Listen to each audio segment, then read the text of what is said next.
news team covering the North. The Bahamas Tonight, Northern Edition. Welcome back. Many families in the area commonly referred to as over the bridge are still rebuilding their lives. For those in the Pine Bay community, many are slowly rebuilding but have yet to return to the area. In this report, Shoshana Roll-Farquharson spoke with a family who says the rebuilding process has not been easy. Exactly 1 year ago, Roosevelt Major packed up his wife and kids from their family home in the Pine Bay community as he learned that Hurricane Dorian would have been packing winds of up to 140 miles per hour and storm surges of up to 20 feet. The veteran pilot says he rode out many storms at home. However, he knew that Dorian would be different. Up to 140, I would have stayed, but anything over 140 was a gray area, so I didn't want to chance that with the kids and us. Yeah. The monster's Category 5 hurricane proved to be even more damaging than many expected and left the Major family homeless. He says the difficult part was sharing the news with his family after assessing the damage. I just told him it was like ground zero, you know. So I said it is what it is, and I'm prepared to deal with whatever it is, and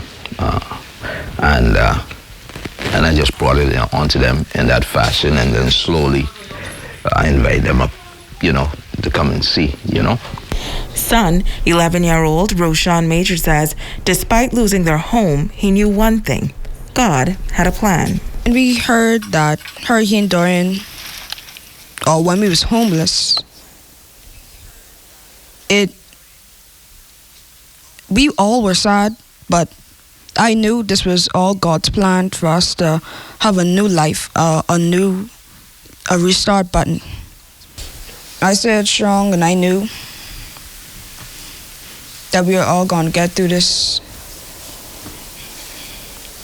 and be together as once a family again. But there was no time to waste. As the family relocated with loved ones, rebuilding began immediately. From day one, my brother and I knew the task we were about to take up, and that is to initially, right away, get to work.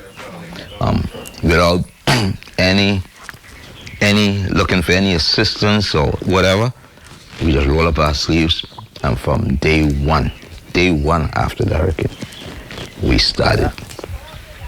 I would say it does not take Sean, money. Tom, this is what we were supposed to have done this morning. You know that. Because if you get friends, you can achieve just as much. Or the little that you have can go far. The children says not only did Dorian take away their home, it also damaged their school, Maurice Moore Primary. Roche Major says the transition was not easy, but she says they remained focused on God, graduating top of their class at Mary Star of the Sea School. Even though at times she says they felt like they lost much, this child believes they received double for their trouble. It feels really great because first of all, my room is almost finished, and I can't wait to see this house in a different level, and I can't wait to see how much more memories we will make in this house. And 1 year later, here's what this child believes was a lesson in all of his loss and pain. Most of the times, we Bahamians, we don't help each other. So God sent this hurricane, and you could see that during the hurricane, we all were helping each other. It was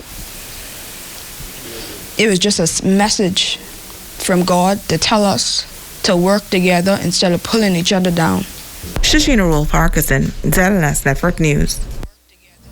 Thanks so much, Shoshana. It is a story filled with compassion as several local and international entities join hands to assist the local families with repairs to their home over the weekend.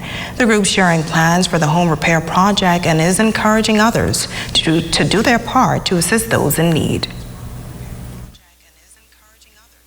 The Longleys and the Hunters community receiving some much-needed assistance from several organizations. Following Hurricane Dorian, the home received some damage. The mother in the home is a double amputee and is also blind.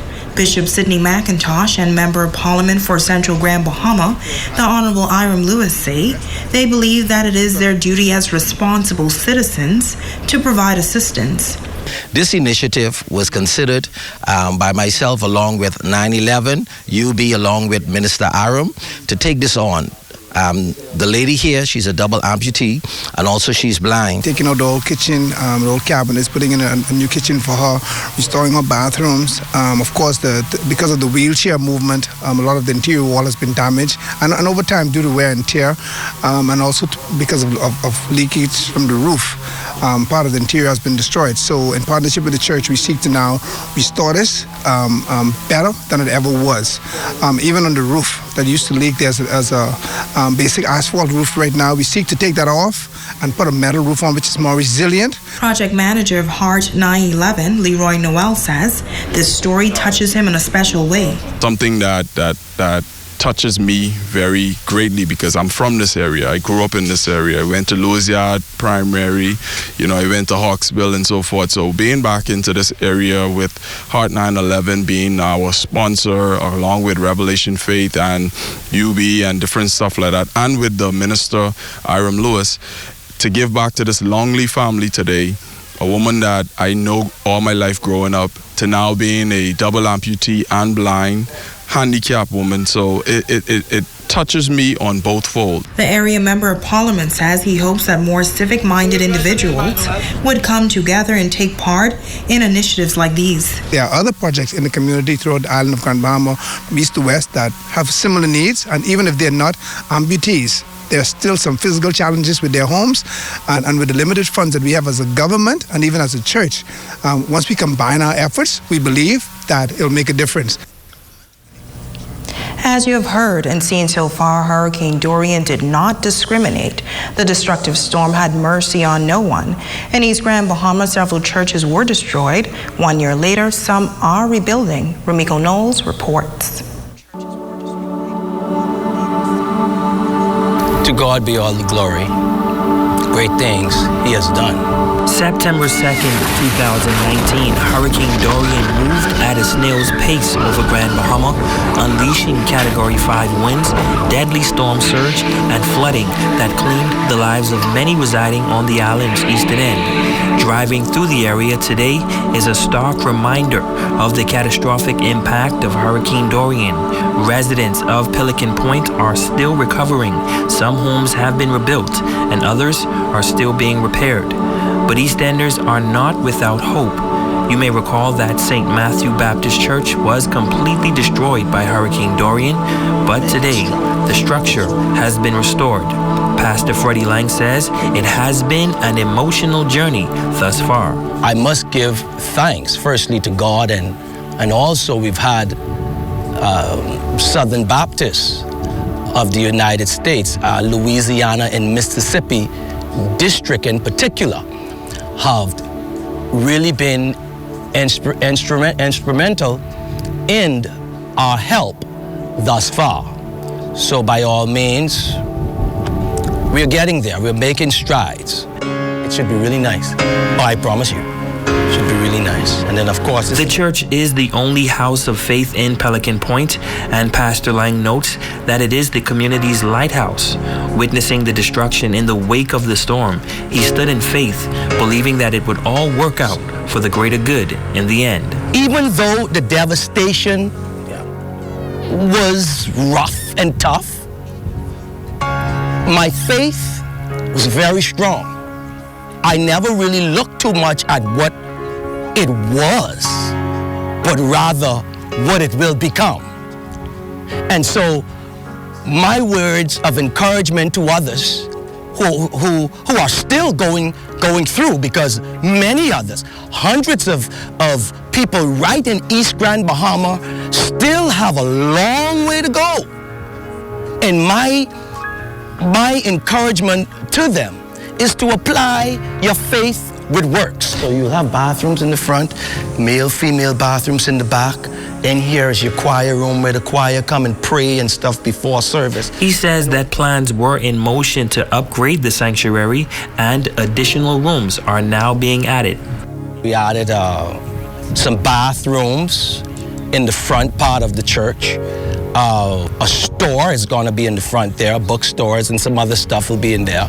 And also the church office is going to be out in the front. And then yes, we have a drive-through, so you can walk outside, you can drive underneath there comfortably, even during the rain, and have access to the building without getting wet. The church is being built to code, and special emphasis was placed on the roof. The wind should bounce off the top of it, and it's not a gable.